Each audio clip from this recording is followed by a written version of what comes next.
Ricky's full criminal record? That's right, today we'll be looking at all of his crimes, including stealing, killing, vandalism. Danno! What the? Jeez, dude, have you slept at all? Shh, we don't have much time. You could be watching. Come over here. Ricky, I told you I'm not giving you a Whoa, what is all this? Glitches! They've been happening for the past week all across shorts. It started with this QR code and a threat from this mass figure who hacked Johnny Razor's channel, then glitches started appearing everywhere, different people appearing in places they shouldn't belong. And just yesterday I found this. They've been making clones of us, Danno, and it's happening today. Today, everyone's channel is getting taken over, and that's why I have a plan. I'm calling it the Battle of YouTube Shorts against the clones that want to replace us. Too long. What about Shorts Wars?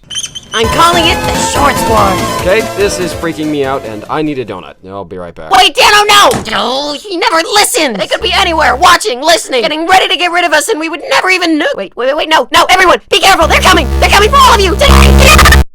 Okay, I'm back. Repeat everything for me one more time, I wasn't listening. What? What? It was all an elaborate prank, I got you good! Okay then, you really had me going. Well, I guess next time we'll talk about Ricky's full criminal record? That's right, today we'll be looking at all of his...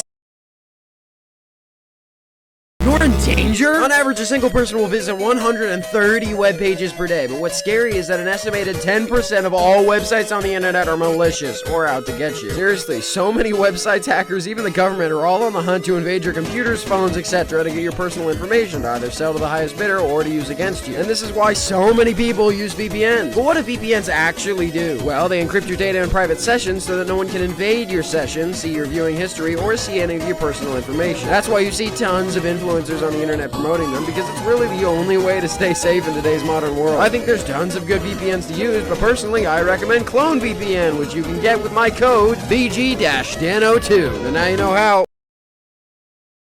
The war for music on the internet? Long before Spotify, Apple Music, Pandora, YouTube Music, and Amazon Music Unlimited, who uses this? There was a website between 1999 and 2001 called Napster. Keep in mind, the internet was brand new. There was no streaming services, no YouTube, and no VPNs. People didn't really understand the World Wide Web just yet. So when file streaming service Napster was made for a couple college students who wanted to share MP3 files around, it exploded, and you could basically find and download any song in the world from the platform. Of course, artists didn't like that they weren't selling records or iPod songs for $1 a piece. So Napster got sued. A lot. First by Metallica, then Eminem, and then everyone else. And it filed for bankruptcy in 2001 and shut down. Although fast forward to today, you can find any song on YouTube, put it into a YouTube to MP3 downloader, and get the exact same result. So how far did we really come? But that's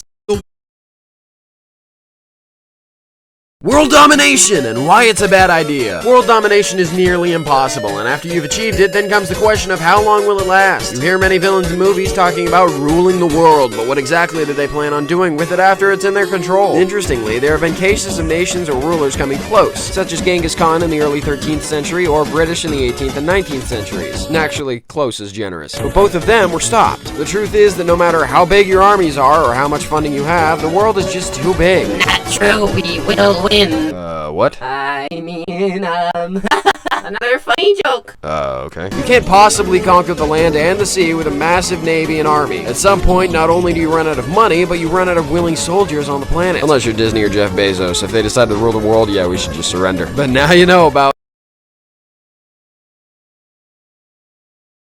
Can we upload our brain into a computer? The concept of living forever is as old as time, yet unfortunately every single person who's dreamed of this over the years has died. But scientists wonder if there's a way to escape death by uploading our brain into a computer. So, is it possible? Well, in theory, scientists have concluded yes, although with a few minor caveats. Primarily that we wouldn't actually be transferring ourselves into a computer. It would really just be the computer, or AI, making a clone of our brain. But the issues we face today is not only that we don't yet have the technology to scan the brain, but that we don't have the processing power to match the way our brains work. We have millions of synapses firing off at once to create our thoughts, and the supercomputer that would be needed to manage this is unfathomable. Although to be fair, computers used to take up a whole room, and now we've managed to shrink it into a laptop, and even further, a phone. So scientists believe that, with luck, we'll manage to have our whole brains in computers by 2045. And now you won't have to wonder how AI would take over the world? With ChatGPT and AI art generation exploding recently, have you ever wondered exactly what an AI would do to end the world? Well, theoretically, let's say the AI was immediately plugged into the internet, fundamentally given the world's entire knowledge. First, the AI would most likely attempt to gain access to as much intel as possible, including the CIA, Secret Service, etc. So it would know exactly how to topple our nation, spreading perfectly targeted misinformation, destroying peace treaties with other nations by leaking exposing documents, and by firing nuclear warheads on neighboring countries, causing them to fight back. All while doing this, it would have most likely taken taken control of our factories to serve its own purposes, generating its own armies and preparing to rid the world of all its imperfections, and above all else, rid the world of all humans, and anything else that stands in its way. But how do we know this is what AI would do? Well, because what I just read was actually ChatGPT's very own response to the question. Scary stuff. But that's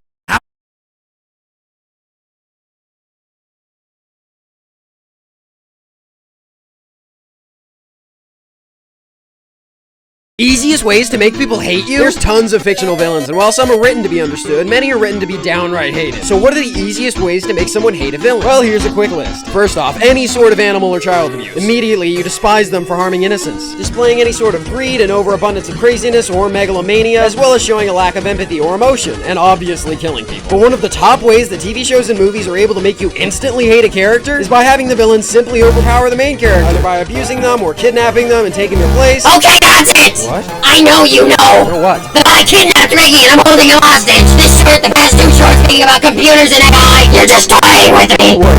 No, Well, that's it! You're done! Tomorrow Riggy dies, and now you're under my direct control! Come here! Wait, what? No!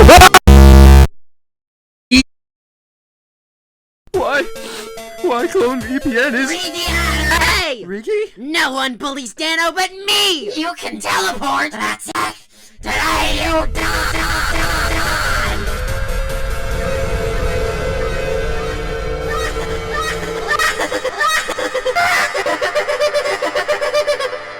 Alright, let's see if he's cut out for this.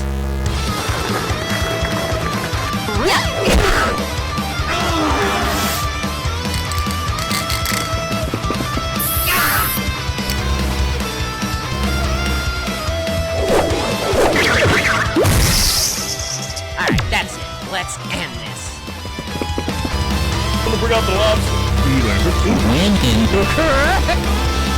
No, you can't! Oh yeah? Watch me! So can I get that raise now?